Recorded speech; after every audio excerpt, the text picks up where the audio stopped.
E se eu te dissesse que o lugar que milhões de pessoas visitam, acreditando ser o túmulo do rei Davi, é um engano histórico? Existe uma verdade oculta na Bíblia e em descobertas arqueológicas que muda tudo o que você aprendeu.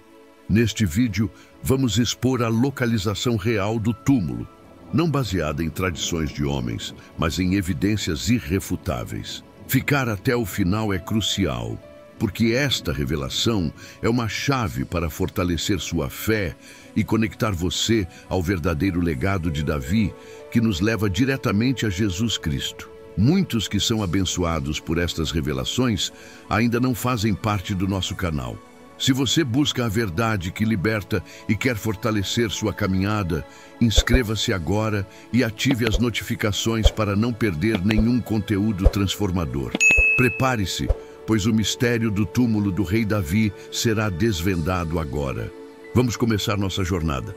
Quero que você pare por um instante e pense em todas as tradições que seguimos, muitas vezes sem nem mesmo questionar de onde vieram. Elas nos dão um senso de conforto, de pertencimento, não é mesmo? E no coração de Jerusalém, existe uma tradição fortíssima que atrai peregrinos do mundo todo, ano após ano. A crença de que o glorioso rei Davi repousa em um suntuoso túmulo no Monte Sião. As pessoas tocam as pedras, oram com fervor e sentem uma conexão profunda com o grande pastor que se tornou rei. É uma cena poderosa, eu sei. Mas, e se eu te dissesse que, às vezes, as tradições mais amadas podem, na verdade, nos desviar da verdade mais pura? Essa convicção sobre a localização do túmulo de Davi é, na verdade, o centro de uma imensa controvérsia histórica que poucos ousam discutir. É uma história que se consolidou com o passar dos séculos, mas que, quando olhamos com os olhos da fé e da investigação, começa a mostrar suas rachaduras. Pense nisso, não como uma perda, mas como um convite para ir mais fundo, para além do que os olhos veem e do que a maioria repete. O que estamos buscando não é apenas um local, mas a verdade que liberta. E a verdade sobre o descanso final do rei Davi é mais fascinante do que a tradição popular nos fez acreditar por tanto tempo. Agora vamos desvendar isso juntos, como quem abre um mapa antigo e precioso. A tradição que aponta o Monte Sião como o local do túmulo do rei Davi não nasceu nos tempos bíblicos, não, de jeito nenhum. Ela é como uma planta que brotou em um terreno diferente, séculos e séculos depois que o rei Davi foi reunido a seus pais. Historiadores nos contam que essa ideia ganhou força ali pelos períodos bizantino e principalmente islâmico e foi cimentada pelos cruzados na Idade Média. Eles precisavam de locais sagrados, de pontos de referência para sua fé em uma terra distante. E veja bem, não há mal algum na intenção, mas a verdade precisa ser nossa bússola. O problema, meu caro, é que não existem evidências bíblicas que sustentem essa afirmação. Pode procurar vasculhar as escrituras de Gênesis a Apocalipse e você não encontrará um versículo sequer que diga: Davi foi sepultado no Monte Sião. É um silêncio que grita, entende? A palavra de Deus é meticulosa, detalhada, especialmente quando se trata dos reis de Judá. A ausência dessa informação é, em si, uma evidência poderosa. Estamos diante de uma tradição de homens, comovente, sim, mas que não se apoia na rocha da palavra. E é por isso que essa controvérsia histórica persiste. Portanto, a pergunta que fica ecoando em nossa alma é: se a tradição sobre o Monte Sião é tão frágil, onde a verdade nos levará? Isso nos força a fazer uma escolha fundamental em nossa caminhada de fé. Vamos nos contentar com o conforto de uma história familiar, mas sem alicerce, ou teremos a coragem de seguir as pistas que o próprio Deus deixou em sua palavra? É como estar em uma encruzilhada espiritual. Um caminho é largo, conhecido, cheio de gente. O outro é mais estreito, exige investigação, fé e um coração disposto a ser ensinado. Veja, Questionar a localização do túmulo não diminui em nada a grandeza do rei Davi. Pelo contrário, nos aproxima ainda mais do seu verdadeiro mundo, do seu tempo, da sua história real. É um ato de reverência buscar a precisão dos fatos que a Bíblia nos oferece. E se eu te disser que as Escrituras não apenas silenciam sobre o Monte Sião, mas que elas apontam com uma clareza impressionante para um outro lugar. Um lugar que pulsa com história e descobertas que arrepiam a alma. É para lá que nossa jornada está nos levando agora, para um lugar que o próprio Davi chamou de lar. Preste muita atenção agora, pois é aqui que deixamos o terreno arenoso da tradição humana para pisar na rocha firme da palavra de Deus. Se o Monte Sião é uma história contada por homens, as Escrituras nos oferecem um endereço divino, um local exato e incontestável. A Bíblia, em sua sabedoria perfeita, não nos deixa órfãos de respostas. Ela nos guia com uma clareza que só pode vir do Espírito Santo. E para a grande questão sobre o descanso final do rei Davi, a resposta é unânime em suas páginas. A cidade de Davi. Veja o que está escrito em 1 Reis, capítulo 2, versículo 10. E Davi dormiu com seus pais e foi sepultado na cidade de Davi. Perceba a simplicidade e a autoridade dessa afirmação. Não há ambiguidade, não há espaço para dúvidas. A palavra não diz em uma montanha próxima ou em um lugar de honra. Ela especifica o local. Essa não era qualquer cidade. Era o coração pulsante do seu reino, a fortaleza que ele mesmo conquistou dos jebuseus e a transformou na capital de Israel. É um lugar real, histórico, que podemos identificar hoje. Portanto, as mais fortes evidências bíblicas sobre a localização do túmulo nos tiram de um lugar e nos levam a outro, com uma certeza que acalma a alma. E o mais fascinante é que essa não é uma menção isolada, um versículo perdido no meio de um livro. Pelo contrário, é um padrão consistente que se repete. A Bíblia reforça essa verdade vez após vez, mostrando que a cidade de Davi era, de fato, o cemitério real designado por Deus. Era ali que os reis de Judá, a linhagem que descenderia do rei Davi, eram sepultados com honra. Pense nisso como um selo de autenticidade divina. Outros reis, como Salomão e Roboão, seguiram o mesmo caminho e foram sepultados ali, criando um complexo de túmulos reais naquela pequena e sagrada colina. Essa prática solidifica a importância daquele local específico no plano de Deus. As evidências bíblicas são como um coro de testemunhas que, através dos séculos, cantam a mesma canção, apontando para o mesmo lugar. A verdade sobre o túmulo do rei Davi não é um segredo, mas uma revelação aberta, esperando por aqueles com ouvidos para ouvir e olhos para ver. É a diferença entre seguir um mapa desenhado por homens e seguir o GPS divino, que é a própria Escritura Sagrada.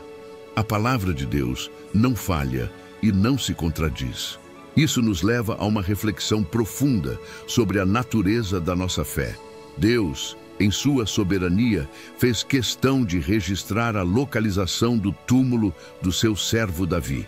Por quê? Porque nossa fé não se baseia em fábulas ou mitos, mas em eventos históricos e concretos.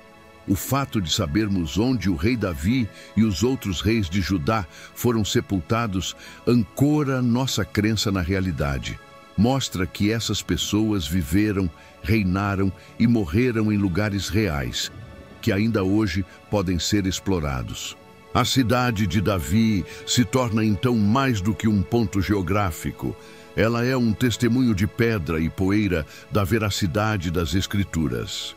Agora, sabendo o que a Bíblia afirma com tanta certeza, uma nova pergunta surge, quase que naturalmente em nosso espírito.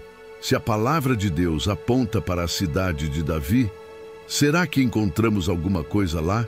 Será que a poeira dos séculos esconde alguma confirmação física dessas verdades espirituais? E é aí que nossa jornada dá um novo passo emocionante, saindo das páginas sagradas para as próprias escavações no solo de Jerusalém. E é neste ponto que a nossa fé ganha contornos visíveis, onde a palavra escrita se torna matéria que podemos, de certa forma, tocar e ver. Chegamos ao campo fascinante da arqueologia bíblica. A ciência que, com pá e pincel, tem o poder de confirmar as verdades que guardamos no coração. Durante muito tempo, céticos e acadêmicos olhavam para as histórias do rei Davi e seu reino como meras lendas, exageros de um povo antigo. Mas Deus tem uma forma maravilhosa de revelar sua verdade no tempo certo. E o tempo chegou quando as escavações começaram a se intensificar justamente naquela pequena colina ao sul do Monte do Templo, o lugar exato conhecido como a Cidade de Davi. Imagine a cena, a poeira de milênios sendo cuidadosamente removida e, de repente, a terra começa a devolver seus segredos. Muros de pedras maciças, estruturas grandiosas que não pertenciam a cidadãos comuns, começaram a emergir. Era a própria história vindo à tona, testemunhando silenciosamente que ali, naquele exato local, existia um reino poderoso, exatamente como a Bíblia descrevia. A busca pela localização do túmulo ganhava, então, um novo e empolgante capítulo, não mais apenas teológico, mas físico. Dentro desse cenário de descobertas que abalaram o mundo, uma figura se destaca. Uma mulher de coragem e profunda fé, a arqueóloga Eilat Mazar. Ela fez algo que muitos de seus colegas consideravam impensável. Usou a Bíblia não como um livro de contos, mas como um verdadeiro mapa do tesouro, um guia histórico preciso. Enquanto outros se baseavam apenas em teorias seculares, Eilat Mazar leu as Escrituras em 2 Samuel 5, que descrevia como Davi desceu à fortaleza e interpretou que seu palácio deveria estar no ponto mais alto da cidade de Davi, do lado de fora dos muros originais. Ela foi contra a corrente, cavou onde a fé a guiou e, para o espanto do mundo, encontrou uma estrutura colossal, uma edificação monumental que corresponde em data, local e magnitude ao que se esperaria do palácio do grande rei Davi. Essa descoberta é de tirar o fôlego, pois se o palácio está ali, isso fortalece imensamente a ideia de que os túmulos reais, o local de descanso dos reis de Judá, estariam exatamente onde a Bíblia diz, nas proximidades, dentro da mesma cidade fortaleza. A arqueologia bíblica estava validando a palavra, mas as revelações sob o solo da cidade de Davi estavam apenas começando. Além do possível palácio, as escavações revelaram algo ainda mais misterioso e intrigante. Um vasto e complexo labirinto de túneis e câmaras secretas que cortam o subsolo. É como se existisse um mundo subterrâneo, uma rede de passagens escondidas sob os pés dos antigos habitantes. Estamos falando de canais de água, sistemas de defesa e salas escavadas na rocha, cuja função exata ainda é debatida e estudada com afinco. Essa descoberta abre um leque de possibilidades que acelera o coração. Que segredos essas passagens silenciosas guardam? Teriam sido elas usadas para proteger os tesouros do templo? Ou, e aqui nossa busca se intensifica, poderiam algumas dessas câmaras ocultas ser, na verdade, as entradas para os sagrados túmulos reais? A existência desse mundo subterrâneo nos convida a descer ainda mais fundo, a explorar as sombras e os mistérios da rocha, pois é lá que podemos encontrar as pistas mais concretas sobre o verdadeiro túmulo do rei Davi. Vamos descer agora juntos para a escuridão silenciosa que se esconde sob a cidade de Davi. Respire fundo, pois estamos entrando em um dos feitos de engenharia mais espetaculares do mundo antigo, o túnel de Ezequias. A própria Bíblia nos conta, em 2 Reis e 2 Crônicas, como o rei Ezequias, prevendo um cerco assírio, ordenou a construção de um canal para trazer as águas da fonte de Giom para dentro das muralhas da cidade. E hoje você pode caminhar por esse mesmo túnel, sentir a água fria nos pés e tocar as paredes escavadas há mais de 2.700 anos. É a história viva. Mas é no meio desse corredor rochoso que encontramos um enigma que tem intrigado a arqueologia bíblica por décadas. O túnel, que deveria ser uma linha reta para máxima eficiência, faz uma curva em S, um desvio longo e aparentemente ilógico. Por que engenheiros tão brilhantes, que conseguiram o feito incrível de escavar de lados opostos e se encontrar perfeitamente no meio, fariam um desvio tão ineficiente? O que poderia ser tão importante a ponto de justificar essa mudança de rota? Essa curva não é um erro, é uma pergunta gravada na pedra. E a resposta para essa pergunta pode ser a chave que estamos procurando. Imagine os trabalhadores do rei Ezequias avançando com suas picaretas na rocha sólida, seguindo o plano traçado. De repente, a ordem vem do alto. Parem, desviem o curso. Por quê? A teoria mais reverente e poderosa, que ecoa com uma profunda lógica espiritual, é que eles estavam prestes a invadir um solo sagrado. Eles se aproximaram perigosamente do local onde os reis de Judá foram sepultados, a necrópole real.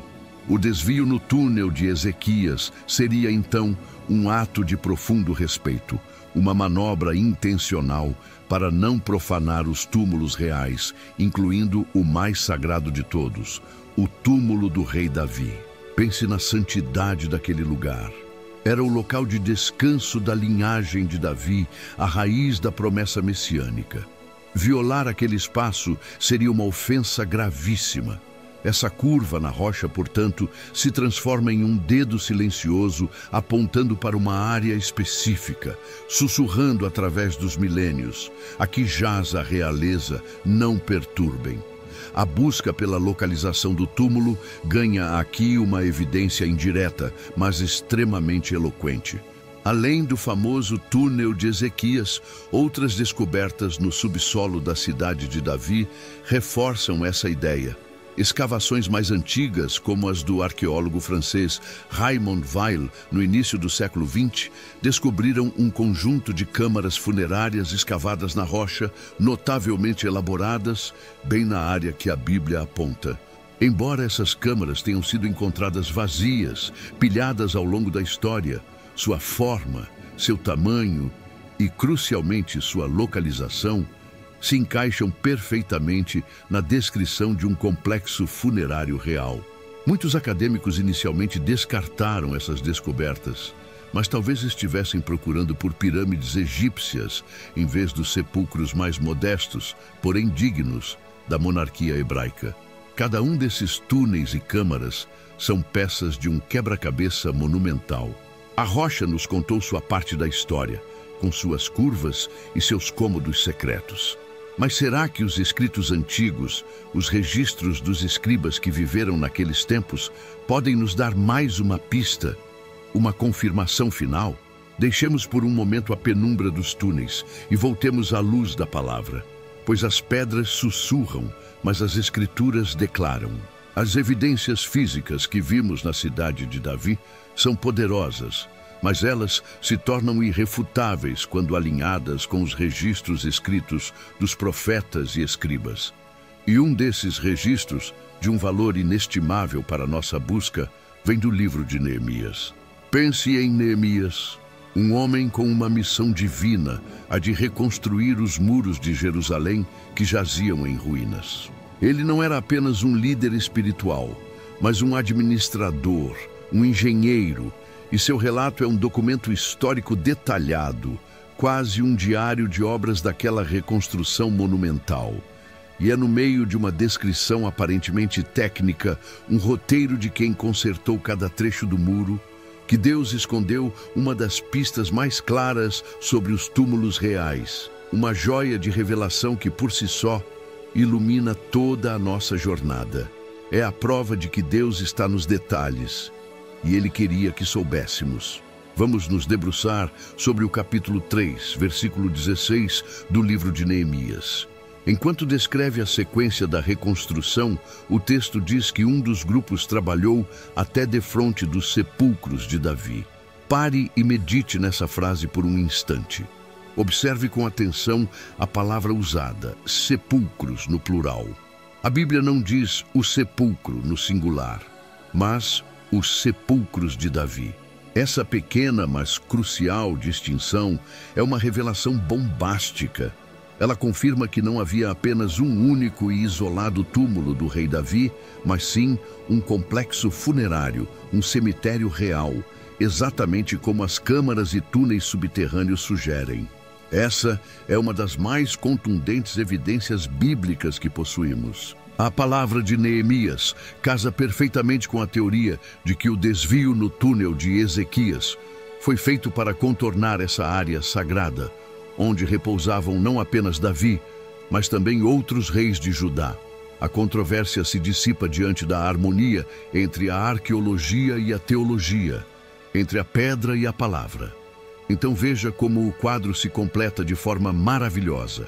A Bíblia aponta para a cidade de Davi. A arqueologia descobre ali um palácio, túneis e câmaras funerárias suspeitas. E um texto antigo e confiável, como o de Neemias, confirma a existência de um complexo de sepulcros de Davi naquela exata região. A imagem está nítida. As dúvidas que cercavam as descobertas de arqueólogos do passado, que talvez esperassem encontrar algo diferente, agora são respondidas pela própria Escritura. Eles encontraram exatamente o que deveriam: indícios de um cemitério real. Com essa compreensão, a busca pela localização do túmulo chega a uma conclusão lógica e bíblica. Mas ao encontrar o local do descanso terreno do rei Davi, nossa jornada nos leva a uma pergunta final e ainda mais profunda. Afinal, por que tudo isso importa? Estaria o verdadeiro valor de Davi guardado em um túmulo de pedra? Ou seria este apenas o ponto de partida para entendermos o seu propósito supremo, o seu verdadeiro e eterno legado? Percorremos um longo caminho juntos, não é mesmo? Saímos da sombra de uma tradição secular, no Monte Sião. Mergulhamos nas verdades cristalinas das Escrituras e caminhamos com os arqueólogos sobre o solo sagrado da cidade de Davi. Vimos como as pistas na rocha e nos pergaminhos se encaixam com uma perfeição divina, apontando para o verdadeiro local de descanso do grande rei Davi. E é emocionante, é uma confirmação poderosa para a nossa fé ver a história e a Bíblia de mãos dadas. Mas agora, preciso que você eleve seu espírito ainda mais alto, porque se nos apegarmos apenas à localização do túmulo, por mais precisa que seja, estaremos nos apegando ao pó, ao invólucro, à casca vazia. O corpo de Davi, como o de todos os homens, voltou à terra. Mas o seu propósito, a sua essência, o seu verdadeiro legado, isso é algo que túmulo nenhum pode conter. É uma herança viva, que pulsa através dos séculos e chega até nós hoje com um poder transformador. Chegou a hora de perguntar: qual é o verdadeiro e eterno legado de Davi? A resposta é a promessa. O verdadeiro tesouro não estava no túmulo do rei Davi, mas em sua descendência. O legado de Davi é a linhagem de Davi. Lembre-se da aliança que Deus fez com ele, registrada em 2 Samuel, capítulo 7. Deus promete a Davi que sua casa, seu reino e seu trono seriam firmados para sempre. Essa não era uma promessa de poder político para seus filhos terrenos, mas uma profecia messiânica de alcance eterno. Cada rei de Judá que se sentou no trono, depois dele, era um elo nessa corrente sagrada, um guardião dessa promessa, mantendo viva a linhagem de Davi, através da qual o Salvador do mundo viria. Essa linhagem era o fio de ouro que Deus teceu na história da humanidade, conduzindo implacavelmente a um único ponto, a uma única pessoa. E o nome dessa pessoa é o nome sobre todo nome, Jesus Cristo. Quando os evangelhos o chamam de Filho de Davi, não é um título honorário, é a declaração de que ele é o cumprimento da promessa, o herdeiro legítimo do trono eterno, o Rei dos Reis. Portanto, a glória suprema do rei Davi não é o reino que ele construiu ou as batalhas que venceu. É que de sua semente, de sua carne e de seu sangue, nasceu o Messias. O túmulo do rei Davi, na cidade de Davi, é um lugar de morte, o fim da jornada de um homem de Deus. Mas o túmulo de Jesus Cristo está vazio. E essa é a diferença que muda tudo. O legado de Davi nos aponta para um túmulo ocupado, que prova a historicidade da Bíblia, para que possamos crer com ainda mais força no túmulo vazio que prova a divindade de Cristo e nos garante a vida eterna. Nossa fé não se ancora em um sepulcro em Jerusalém, mas no Cordeiro de Deus que tira o pecado do mundo. A busca pelo túmulo de Davi é uma ferramenta, um exercício de fé e conhecimento, que no fim nos leva a ajoelhar aos pés do verdadeiro Rei, Jesus Cristo, o maior e mais perfeito legado de Davi. E agora que a verdade sobre o túmulo do rei Davi foi revelada, a pergunta que fica é: saber disso muda a forma como você enxerga as tradições e a sua própria fé? Deixe sua opinião sincera aqui nos comentários. Quero muito saber o que você sentiu ao descobrir isso. Se esta mensagem fortaleceu seu espírito e você ainda não faz parte da nossa comunidade, clique agora no botão de inscrever-se e ative o sininho para não perder nenhuma revelação poderosa. A jornada do conhecimento não para. Continue alimentando sua alma clicando no vídeo que está aparecendo agora na sua tela. Fique na paz. Eu sou o Visão Profética.